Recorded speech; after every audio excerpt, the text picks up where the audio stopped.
द्वितीय विश्व युद्ध का वृत्तांत। ये शीर्षक ही अपने आप में एक महाकाव्य जैसा लगता है ना।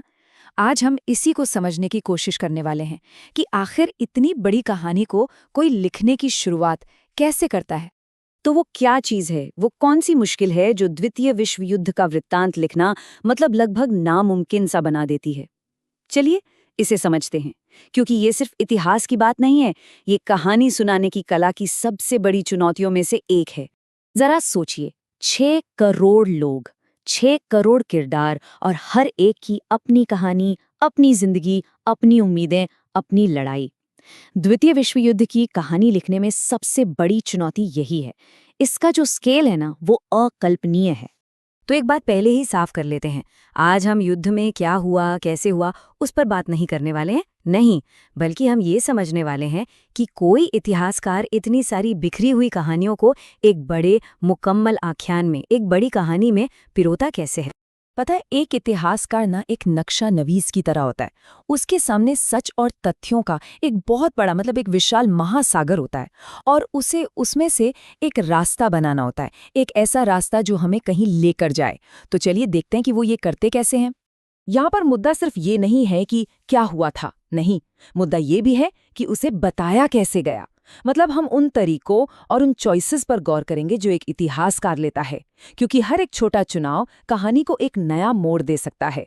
तो देखिए, एक इतिहासकार के सामने ना मोटे तौर पर 2 रास्ते होते हैं। पहला, क्या वो समय के साथ साथ चलें, एक के बाद एक घटना बताते जाएं, या फिर दूसरा रास्ता कि वो किसी एक थीम, एक विचार को पकड़कर चलें, जैसे कि तकनीक ने युद्ध को कैसे बदला, या उस दौर में महिलाओं की भूमिका क्या थी।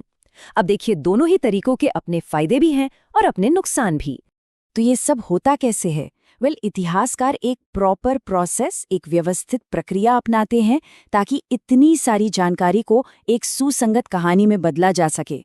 वो सबूतों के छोटे छोटे टुकड़ों को जोड़कर एक बड़ी तस्वीर बनाते हैं। ये कोई जादू नहीं है, ये एक कला है, एक हुनर है। तो अब तक हमने इतिहास की बड़ी तस्वीर देखी है ना, स्ट्रैटेजी, बड़ी बड़ी तारीखें, फैसले, इन सब की दुनिया। लेकिन अब हम कहानी के बिल्कुल दिल में उतरेंगे, और वो है मानवीय अनुभव। 6 करोड़, ये सिर्फ एक नंबर नहीं है, ये 6 करोड़ कहानियां हैं, 6 करोड़ जिंदगियां, 6 करोड़ दुनिया जो हमेशा के लिए खत्म हो गईं। ये एक ऐसी संख्या है जिसका वजन महसूस कर पाना भी लगभग नामुमकिन है।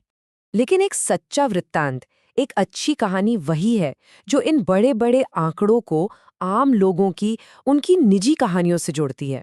और यहीं पर इतिहास जिंदा हो उठता है, जब संख्याएं नाम बन जाती हैं और आंकड़े चेहरे। तो किसी भी मुकम्मल इतिहास को ना इन 2 नजरियों के बीच एक बैलेंस, एक संतुलन बनाना पड़ता है। एक तरफ है बर्ड्स आई व्यू, ऊपर से देखना, जहां बड़ी बड़ी रणनीतियां हैं, जनरलों और नेताओं का नजरिया है। और दूसरी तरफ है फॉक्स होल व्यू, जमीनी हकीकत, उस खाई में बैठे एक सैनिक का, उसका अपना निजी अनुभव। और सच तो ये है कि दोनों के बिना कहानी अधूरी है। तो सवाल ये है कि ये व्यक्तिगत कहानियां इतनी जरूरी क्यों है? वो इसलिए क्योंकि ये हमें इतिहास के मानवीय पक्ष को सच में महसूस करने में मदद करती हैं। ये हमें याद दिलाती हैं कि बड़े बड़े फैसलों का असर आखिर में आम इंसानों पर कैसे पड़ता है। तो आखिर में सवाल ये उठता है कि इन कहानियों को पढ़ना और लिखना इतना ज़रूरी क्यों है? आज के समय में हमारे लिए इनका क्या मतलब है? चलिए इसी पर बात करते हैं। देखिए, इतिहास की किताबें सिर्फ अतीत की धूल भरी कहानियां नहीं होती, बिल्कुल नहीं।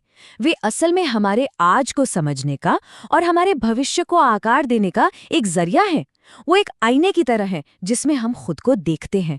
जॉर्ज संतायाना का एक बहुत मशहूर कथन है, जो लोग अतीत को याद नहीं रख सकते, वे उसे दोहराने के लिए अभिशप्त हैं।